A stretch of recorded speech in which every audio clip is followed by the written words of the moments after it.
Welcome back, guys. Today we're going to talk about several things. First of all, we're going to talk about inspiration.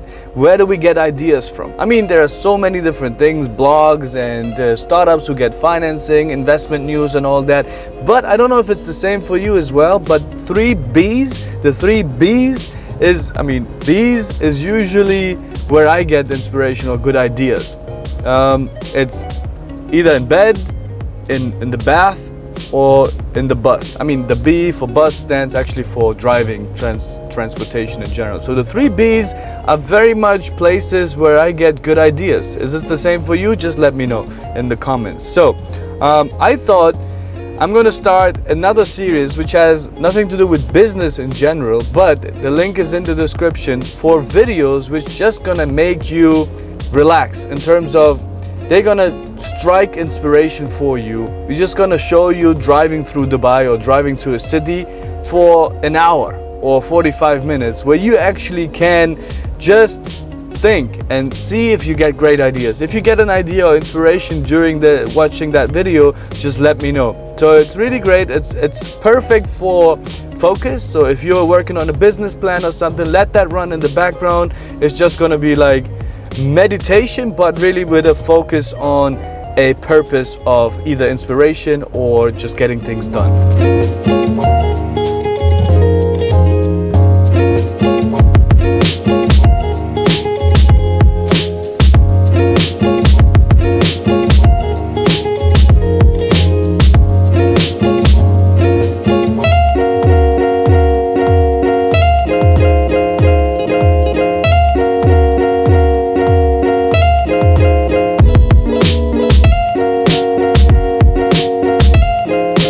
Second, I thought the iPhone 6 is kind of outdated, so I changed the competition to an iPhone 7. So the competition is still running, so if you want to win an iPhone 7, just check the rules in the description, and I'm going to announce the winner soon. Third, I met up with Movlogs again, and he said he has a business idea, so he presented it to me now. He wants to be part of Startup Hero, so check it out.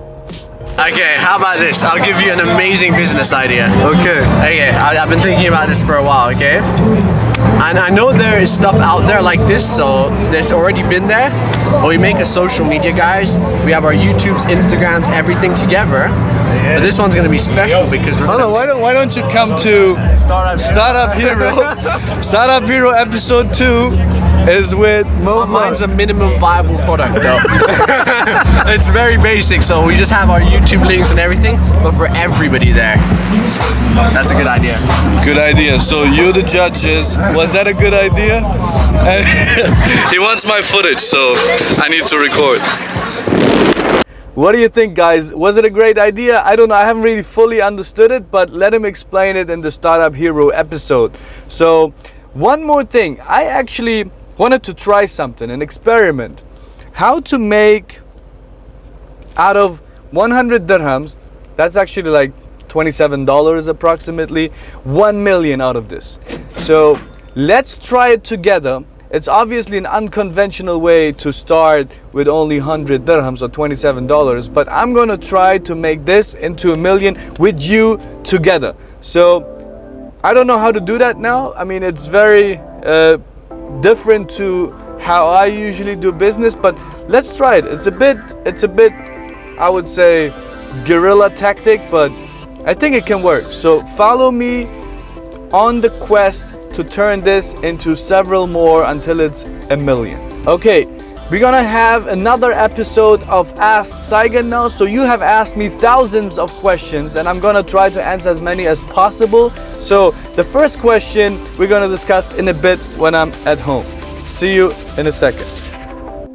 Alright guys, before I answer your questions which you've posted at AskSaigon.com, we have implemented a leaderboard on the Startup Hero community. So the best and most active members are actually listed in our leaderboard. So go and check it out. So it shows you who's really active, who's helping others. So it's really great to actually connect with others and get rewarded in that list. So check it out. It's really great. Look at it here. So we see here now the number one, I think, is Muhammad Ahmed. And obviously this is going to change. We have an all-time and we also have a this month leader board. So check it out. Now, first question which I've received through AskSaigan.com was, what was your first step when you arrived in Dubai? Did you hire the team right away or did you go to the investors? So the first thing I've done is I've actually found a restaurant with free Wi-Fi. So I sat there, I actually just ordered one drink and one salad for the whole day and sat there for 8 hours straight because I got free internet, and the best part was it was like an office. So what I did at the same time was I built a business plan in that restaurant, which was very kind of them to let me stay there for so long. I actually spent almost 3 months in that restaurant. I have been talking to investors and actually pitching this idea. Parallel to that, I've actually been talking to potential team members and meeting them in that restaurant, and actually even hiring them there with the condition that I will get the funding.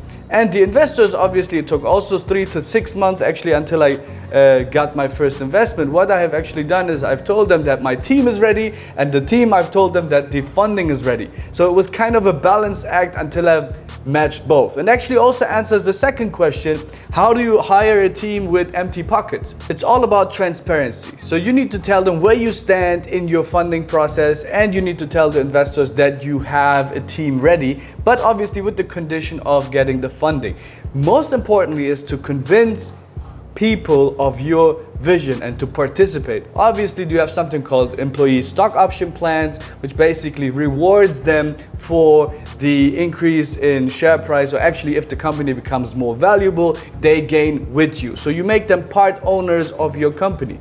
It's called an ESOP. It's employee stock option plan. So it's very common in startups that you share the rewards with the team. Next, how to come up with a great name for your business. I love this question because it's kind of, it seems like, okay, you could name it anything, but it's not really that simple because, first of all, I have my rules. I say that name should be easy to remember, easy to pronounce, and also easy to spell. Like, for example, if you do radio advertisement, right? People want to hear something which they can remember and then also type in on the internet and actually remember and be able to write that. Obviously, Google helps you with a lot of suggestions or corrections, but in general, I believe a name should be easy to remember. Second, it should be short. I believe anything beyond, I don't know, 12 characters gets already borderline. I would get rid of all the hyphens or dashes or whatever in your name. I would keep it short as possible. Now, obviously, the shorter the name, the more difficult to actually own that name. So it brings me to the other topic, which is trademark. So you need to make sure that that name is not protected in the NICE class which you are about to use. And NICE class is actually called, or the Nice class, it's a city in France, which basically has created a standard for business categories. So I think it's around 44 or 45 categories. So you need to check if that name or that trademark is not already registered in that class you're about to have your business activity in. So check out the databases. I think there's a Madrid database, or there's worldwide trademark databases where you can type in the name you're about to use or you're intending to use, and see if it's already taken. If it's taken, don't go into that. It will create a lot of legal battles later on, and you might even lose everything you've built and you have to change your name later on. So the name should be legal to use, it should be easy to remember, and it should be short and without all the special characters. That's my personal opinion. I hope this helps you. What's the most important thing to keep your business growing? I mean, I believe, again, two things. First of all, it's the team. So keep your team happy and make sure that you hire and fire right, right? So keep the best team possible, hire A players, and do not compromise on your standards. Second is obviously data, because data tells you about what your customers want. So if you satisfy their needs, you will actually keep on growing. Two things: how to get investors to listen to you, and how long does it take to become rich? Now, first of all, we've already done a video about how to get investment, so go and check that out. But investors are investing, so their job is to listen and to invest. Obviously, recommendations always help, but check out the video we've done and you will see more about that. More importantly, the question you've asked about how much time does it take to become rich and build a business which is successful, I don't believe that's the right approach. It's more important that you actually build a business which solves a problem in the market, and with time you will see what actually works out and how much money becomes yours. But I don't believe that should be your focus. One of our friends says that he has built a device which will reduce the pollution of the cars by 70%. So that sounds great. I don't know what it exactly is, but go to startuphero.com and apply. So check out this link where you can actually submit your idea and we can talk about it and share it with the community. Hope that works. Next, someone is asking about how much money to take out of the company as salary, being the founder or the owner of the company. Now, obviously not a lot of the entrepreneurs in the beginning have even the luxury to take out anything, let alone having enough money to actually fund the business. But if you're already generating profits, it's obviously up to you. But what I suggest is you should take as much as necessary in terms of taking away the headaches of life, like paying rent or food or whatever. If it comes to luxury, I would be careful doing that in a startup. But if your company is doing extremely well, then it's really up to you how much you want to take out of it if you don't have any partners or shareholder agreements which actually dictate how the rules are. But I believe in a startup, it should be as minimal as possible to keep away the headaches of life. Next, what's the best way to advertise my business? Now, obviously this depends on what type of business you have, but I believe in a combination of several things. One of them is, for example, social media. So you should be able to use the big platforms for your advantage and as best as possible. But also obviously combine it with offline advertisement, radio, magazines, newspapers, anything which basically makes sure that you get the message out there. Obviously it's a matter of budget, so if you have to choose, I always believe that the online performance marketing was always the most efficient and the most transparent, where you can measure every single click and behavior. So I believe it really depends on your business, but if you have the choice and you have limited budget, I would start with online. Next, how to make profit. I mean, this is a very general question, so I'm gonna answer generally. Profit is revenue minus cost, so it basically answers your question, I hope. Last but not least, a friend from Brazil asks how to deal with businesses or start businesses during economic downturns or recessions. So I believe that obviously there's gonna be 4 cycles of any economy you have to go through, be it from recession, boom, downturn, whatever it is, there is always an opportunity for starting businesses.